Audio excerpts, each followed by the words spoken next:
Hi అండి. Mushroom curry చేసుకుందాం. రైస్‌లోకి, చపాతీలోకి చాలా టేస్ట్‌గా ఉంటుంది మీకు. 400 గ్రామ్స్ మష్రూమ్ తీసుకున్నాను. ఉప్పు నీళ్ళల్లో కడిగేసి, కొద్దిగా నీళ్లు వేడి చేసుకొని, గిన్నెలో వేసేసి, చక్కగా కడిగేసి, మీడియం సైజ్ ముక్కలు కట్ చేసుకొని పక్కకు పెట్టుకోవాలి. ఇప్పుడు స్టవ్ మీద ప్యాన్ పెట్టుకొని 2 టేబుల్ స్పూన్లు ధనియాలు, అలాగే ఒక హాఫ్ టీ స్పూను గసగసాలు, ఒక 7, 8 జీడిపప్పు పలుకులు, అలాగే కొంచెం చిన్న చెక్క ముక్క, 2 ఇలాచి, ఒక 5, 6 లవంగాలు వేసి లైట్‌గా వేడి చేసుకోవాలి.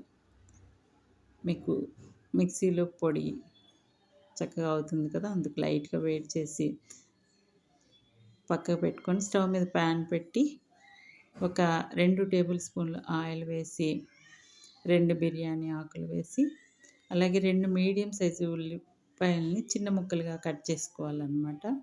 అవి వేసేసి 2, 3 పచ్చిమిరపకాయలను కూడా వేసేసి ఒక రెమ్మ కరివేపాకు వేసి రుచికి సరిపడా ఉప్పు వేసుకొని ఉల్లిపాయలు త్వరగా కూడా మగ్గుతాయి అన్నమాట ఉప్పు వేస్తే. ఇప్పుడు కొద్దిగా పసుపు కూడా వేసేసి తిప్పుతూ మనము మూత పెట్టుకోవాలి. మూత పెడితే మీకు త్వరగా వేగుతాయి ఉల్లిపాయలు. ఇప్పుడు మనము ఇందాక వేయించి పక్కకు పెట్టుకున్న మసాలా అంతా మిక్సీ చేసి పొడి చేసి ఒక గిన్నెలో పెట్టేసి మూత పెడితే వాసన పోకుండా ఉంటుంది మీకు. పక్కకు పెట్టేసుకొని ఉల్లిపాయలు ఇంకా కొంచెం ఎర్రగా అవుతే మీకు బాగుంటుంది. ఇప్పుడు మనము ఒక పెద్ద సైజ్ టమాటా, కొద్దిగా కొత్తిమీర కాడలు వేసుకొని మెత్తగా పేస్ట్ చేసి పక్కకు పెట్టుకోవాలి. ఇప్పుడు ఉల్లిపాయలు వేగాయి కదా! ఇప్పుడు మనము మష్రూమ్ ముక్కలు కట్ చేసి పక్కకు పెట్టుకున్నాం కదా! అవి వేసేసి మొత్తం కలిపేసి మూత పెడితే మీకు మష్రూమ్ నుంచి కూడా వాటర్ వస్తుంది కదా! ఆ వాటర్ అంతా మెల్లగా ఎగిరిపోవాలి. మీకు మష్రూమ్ ఎప్పుడు కూడా ఎక్కువ ఉడకకూడదు.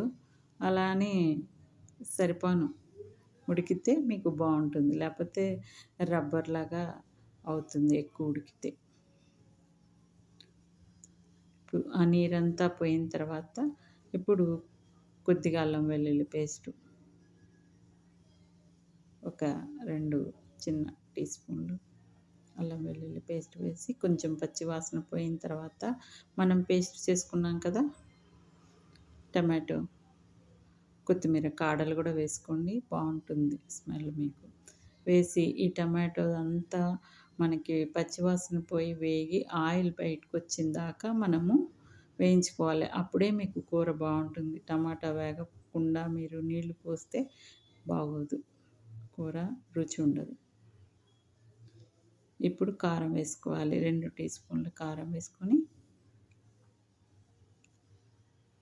మీరు తినేదాన్ని బట్టి వేసుకోవచ్చు. కారం తక్కువ తింటే కొద్దిగా వేసుకోవచ్చు. ఇలా మొత్తం కలిపేసి ఇందాక మనం పొడి చేసి పెట్టుకున్నాం కదా మసాలా పొడి, అది కూడా మొత్తం కలిపేసి ఇప్పుడు మనము వాటర్ పోసుకొని కొద్దిగా మనకి గ్రేవీ కావాలి కదా! ఇప్పుడు ఉప్పు సరి చూసుకొని వేసుకొని దగ్గరికి అయ్యేదాకా ఉడికించాలి మూత పెట్టి. చాలా ఈజీగా చేసుకోవచ్చండి. మీరు కూడా చేసుకొని నాకు కామెంట్ చేయండి. మీరు ఎలా చేసుకుంటారో కామెంట్ చేయండి. ఇంతేనండి, చాలా టేస్ట్‌గా ఉంటుంది మీకు. ఇప్పుడు కొంచెం వెన్న వేసుకోండి. మీకు చపాతీలోకి అది చాలా బాగుంటుందన్నమాట వెన్న వేసుకుంటే ఉంటే. వీడియో నచ్చితే ఒక లైక్ చేయండి.